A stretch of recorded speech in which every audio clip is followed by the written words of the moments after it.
আমরা বিয়ে নামক ব্যাপারটাকে এতটাই কঠিন বানায় ফেলছি তার একটা উদাহরণ দেখা যায় ঠিক বিয়ের পরপরই।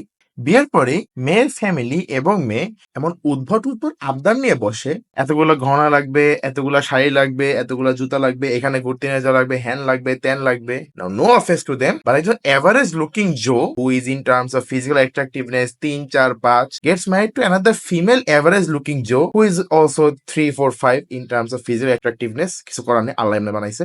মেক্স ডিমান্ড লাইক দিস, যেগুলা মেয়ের মা তার স্বামীর কাছ থেকে পাইছে অনেক পরে, বা হাজবেন্ড অনেক বছর ধরে জব করছে বা যেটাই করছে অনেক বছর পরে সে টাকা জমায় টমায় তাকে দিছে। তুমি যখন ঠিক এক্সাক্ট সেম জিনিসগুলো একটা ইয়াং ছেলের কাছে যে জাস্ট চাকরি শুরু করছে বা চাকরি জাস্ট কয়েক বছর হলো, he is just rising up, তুমি এসব উদ্ভট উদ্ভট দাবিগুলো বানায় বসো। ইভেন সো সে তোমাকে ওগুলো দিল, দেওয়ার পরে what do even bring to the table apart from a shitty behaviour and accountability? তো জীবনে নিবাও না। বেচারা যদি অফিস থেকে এসে যদি বলে আমাকে একটা চা দিবা, তো যে হ্যাঁ আমাকে তো চাকরি পাইছো, হ্যাঁ আমি তো চাকরি নাকি, আমি তো চা দিব, হেন করবো তেন করবো।